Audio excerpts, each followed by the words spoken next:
हाँ स्टार्ट करो। गेहूं से आटे का मतलब क्या है? गेहूं को पिसो और आटा, यही होता ना, यानी first and second, first and last, यही होता है। ये हमारा शॉर्टकट है। आरसीएम शॉर्टकट नहीं चलती, आरसीएम इस प्रोसेस से होके ये आटा बनाता है। अब ये प्रोसेस क्या है, वो चीज़ मैं आपको बता रहा हूँ। गेहूं में दो प्रकार की इम्प्योरिटी होती है, ऑर्गेनिक और नॉन ऑर्गेनिक। ऑर्गेनिक इम्प्योरिटी का मतलब गेहूं के पौधे के साथ में जो कोई कचरा वगैरह आ जाता है वो, और इनऑर्गेनिक का मतलब गेहूं के पौधे के अलावा जो मिट्टी वगैरह, जो कंकर मिट्टी जो खेत से ज़मीन से जो भी आ जाती है वो, तो ये इम्प्योरिटी निकाल लिया जाता है।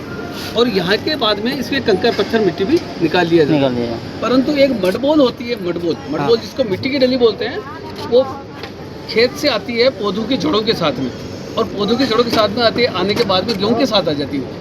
वो इस प्रोसेस से नहीं निकलती है। उसका कारण ये होता है कि उस मडबोल की जो डेंसिटी होती है वो गेहूं के बराबर होती है, तो मशीनें क्या करती है, उसको एक्सेप्ट कर लेती है।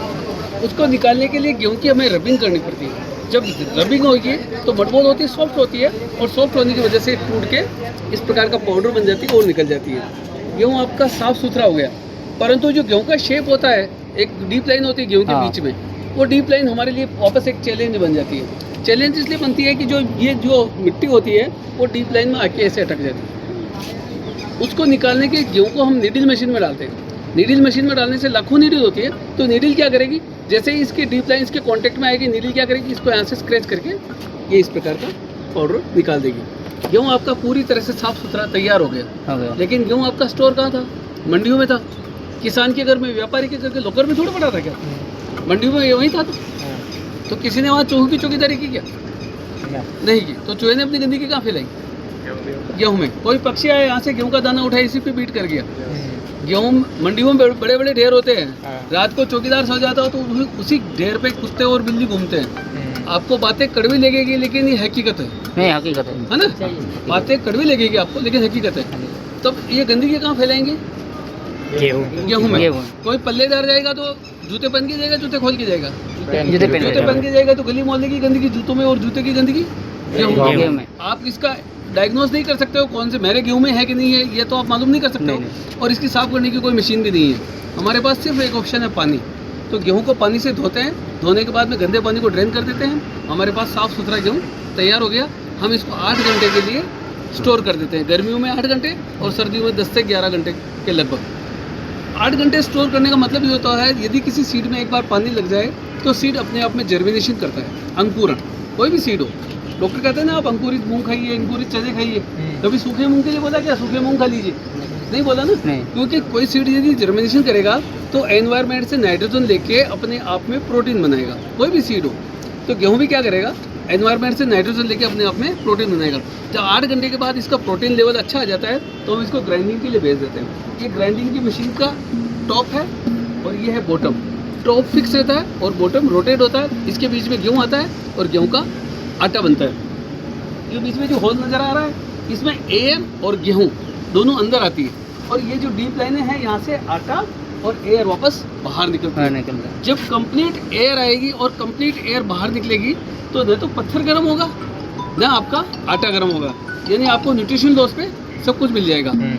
रूम टेम्परेचर, किसी कोई न्यूट्रिशन लॉस के बिना सब कुछ मिलेगा रूम टेम्परेचर पे। अब आपका आटा पूरी तरह से तैयार हो गया। यहाँ तक तो आपको कंफ्यूजन नहीं है ना? आपने कोई गलती भी नहीं की? नहीं, गलती करते। देखिए गलती क्या हुई, ये जो पत्थर है इस पे देखो स्क्रैच आ रहे हैं, खड्डे भी पड़ रहे हैं, स्क्रैच भी आ रहे हैं। यानी पत्थर की रबिंग हुई, तो पत्थर की रबिंग हुई तो पत्थर घिसा कि नहीं घिसा? तो इसकी घिसावट कहाँ गई? आटे में। तो आपने इतना सब कुछ किया और आटे में क्या आया? इसको वापस निकालनी पड़ेगी। इसको निकालने के लिए वापस इस जो स्टोन की नेचर पे आ जाएगी। जो स्टोन आपको नजर आ रहा है एक रेत से बना हुआ है। रेत देखो आप, स्टोन पे देखो आप, गौर कीजिए, रेत से बना हुआ। रेत कौन सी? जिस रेत में आयरन की कंटेंट है, जिस सैंड में लोहे की मात्रा है, उसी रेत से बनाया हुआ है। यदि सैंड में यदि लोहे की मात्रा है तो इसकी घिसावट में भी तो लोहा होगा ही होगा। तो उस टेस्ट को हम मैग्नेट से करें तो मैग्नेट आराम से उसको अलग कर देगा। तो यहाँ से जो आटा निकलता है हम उसको मैग्नेटिक फील्ड से निकालते हैं। अब मैग्नेटिक फील्ड का मतलब समझो, एक बड़ा सा पाइप होता है, बड़े से पाइप में हवा के प्रेशर से आटा जाता है। जब हवा के प्रेशर से आटा जाएगा तो आटे का एक एक पार्टिकल बिल्कुल अलग होके जाएगा। उसी पार्टिकल के बीच में इसके पार्टिकल भी है। आपने वो फिर मैग्नेट के पास भी से होकर निकलेगा तो मैग्नेट क्या करेगा, इसके पार्टिकल को वहीं पे रोक लेगा और बाकी आटे को फ्री करके भेज देगा। ये कैसा होता है, ये मैं बताऊँ, मेरे पास छोटा सा मैग्नेट है, ये मैग्नेट को मैं कपड़े के कवर पे कर रहा हूँ। ऐसा ही बड़ा मैग्नेट होता है, वो कवर में रहता है, ये मैंने कपड़े के कवर में कर दिया, इसको मैं आटे में घुमा रहा हूँ, कुछ भी नहीं है, इसको मैग्नेट पे रोक लिया था, उसमें घुमा रहा हूँ।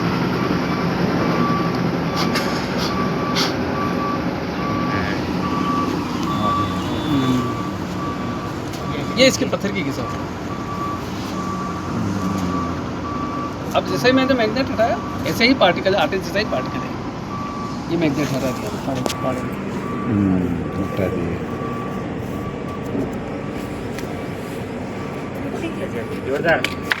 Thank you sir. बहुत बढ़िया। आवाज बंद फोन पकड़ो।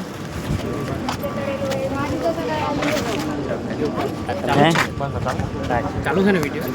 नमस्कार साथियों, जो अभी हमने आटे का जो प्लान दिखा है वो हमारे RCM का आटा है, तो कैसे पीसता है वो पूरी जानकारी यहाँ से हमें मिल गई है। तो अभी सभी साथियों को निवेदन करूँगा कि आज से आप सब साथी हमारे RCM का आटा यूज़ करें। नमस्कार, धन्यवाद।